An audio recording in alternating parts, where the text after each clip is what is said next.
Hi everyone, Sarah Burt from EarthWise again, just doing a quick video today on gut health, going on with gut health actually, because this week it's been very noticeable for me how many people are coming in with a lot of gut issues going on, complaining about the gut issues, but actually thinking more or less that they're not very important. So is your gut speaking to you? Because if it is, then it's trying to tell you something very, very important about your health. And more importantly, it usually starts with the gut trying to tell us that something is out of order. So what I thought we'd do today is I would let you know common symptoms that I see presented in my clinic with the various patients that I see on a weekly basis, and actually what usually is the protocol that the doctors are handing out to deal with these symptoms. I'm then going to go on and tell you what natural foods, supplements and herbs would be much better to take in these cases. So I think what we'll do is we'll start with one of the most common things that I see, which is bloating. People come in and the common phrase that I hear is that, like, literally after eating something in the morning, somebody will feel between 7 and 9 months pregnant. The bloat just happens in the abdominal cavity. And what usually then happens for people is they are avoiding certain types of foods, but in actual fact what is happening is that there is a buildup of Candida or yeast in the gut. And why that is happening very often is because of low hydrochloric acid production, which is meant to maintain a very, very distinctive acid alkaline balance, which is very acid in the stomach because it kills off any unwanted pathogens and yeast and Candida in the gut.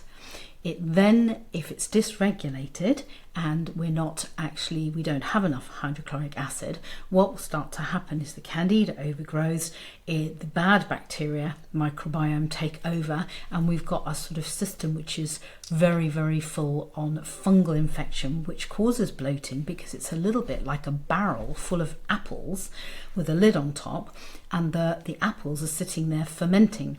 And of course, when they ferment, they start to create a lot of gas.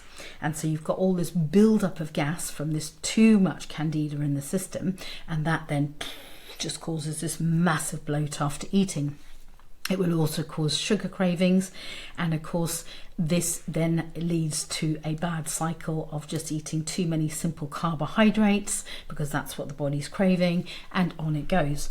So increasing your hydrochloric acid in your body will really, really help, and you can do that by taking lots of bitter digestive tonics in. Gentian is a great one.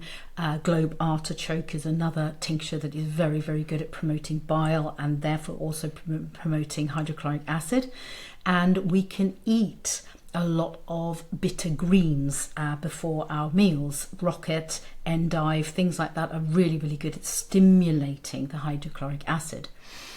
We can also really be attentive to our natural biome at this time and start to have either supplements that really, really help.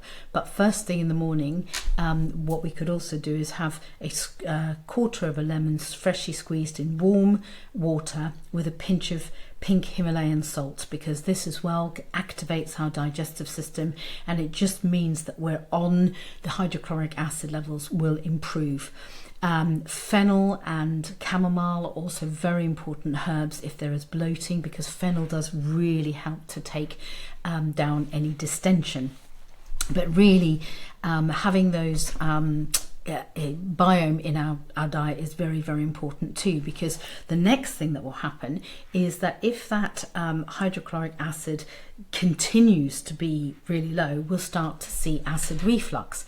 And people get very confused about this because they go along to the GP, and with acid reflux 9 times out of 10 they are prescribed PPIs, proton pump inhibitors, to stop the proton pump in the stomach from producing hydrochloric acid. And that in turn has a more detrimental effect, because actually acid reflux is happening because there is not enough hydrochloric acid, and also because as well we could have some poor sphincter tone. If the condition is allowed to persist, all the PPIs are doing is holding the acid down further in the stomach, when in actual fact what's happening is the food can't move away from the stomach and down into the next part of the digestive system until there's a certain amount of hydrochloric gradient reached in that zone. And that's why the trapdoor down won't open and let the food go. That's why we have this acid reflux, because the trapdoor up, with all of that fermentation going on, will blow up, and then we start to have acid moving into our esophagus. This is really dangerous because it can create hiatus hernia. So in these cases, what we need is those bitter digestives tonics to get the hydrochloric acid working, and we need soothing, demulcent, healing herbs such as marshmallow, such as licorice root, and slippery elm powder to just put a really lovely protective barrier where that acid is potentially doing some damage until it can be regulated. But rather than actually suppressing it, we want to go the other way and try and encourage it. Eating more protein around meals and less carbohydrates will also help with that tremendously. But as a rule of thumb, 20 minutes before food in warm water, if we had a tablespoon of organic apple cider vinegar, that acts as something that's going to tell the digestive system that food is on its way, and it can really activate your own hydrochloric acid levels. So that's an invaluable tip as well.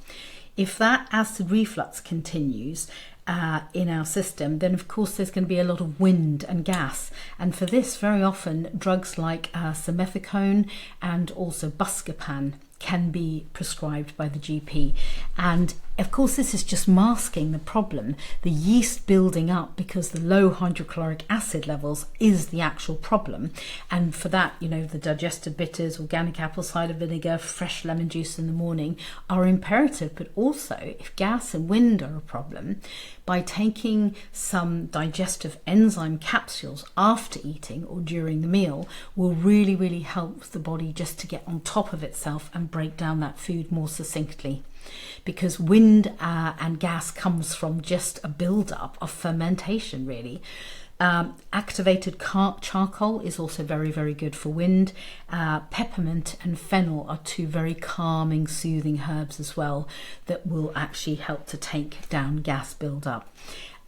We've got, if you followed a low FODMAP diet as well at this time, it would be advisable, because the FODMAP foods, which just stands for fermented foods, oligosaccharides, disaccharides, and then polypoles, which are sweeteners, and the disaccharides and oligosaccharides are just sugary, sweet, one single bonded sugars or two bonded sugars in the diet. These are the simple sugars, the white flours, the white sugars that we really should avoid, as well as fermented food during this time.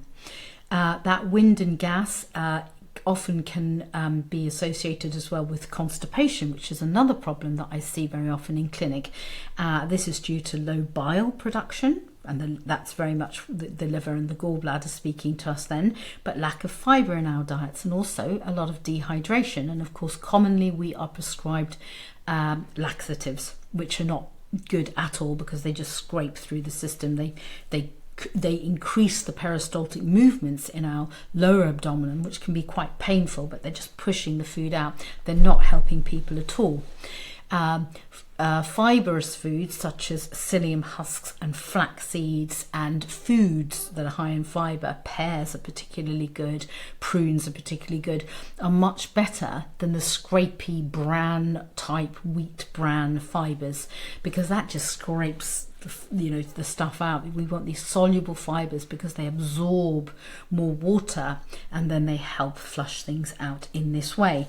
So magnesium citrate is a fantastic supplement as well, actually, for people that are severely constipated, because half a teaspoon of magnesium citrate powder will also really help to relax the bowels, and of course not forgetting to drink lots of water.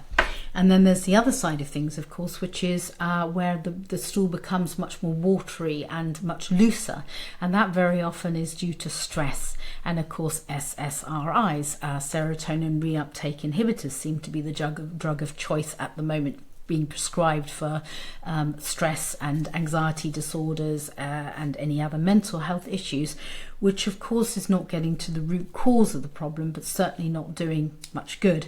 There are many, many herbs that actually can relieve stress on the system, rather, such as lemon balm, chamomile, hops, wonderful nervous system restorative herbs that actually work specifically on the gut. We've got B group vitamins, B complex vitamins, which are essential for the nervous system, as is magnesium.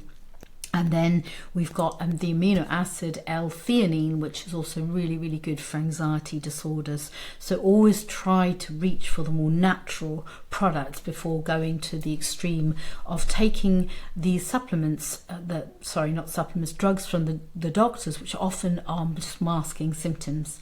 So those are the key ones, guys. And if you have any of those, be aware that your body is trying to speak to you. Don't mask the symptoms. Don't take drugs which are just actually going to have an opposite effect on what we want. And hopefully that supplement, herb and food advice will come in handy. So I hope you like that information, guys, and I hope it's been of use. Any comments, please give them to me and I'll try and get back to you with answers. Thanks then. Bye.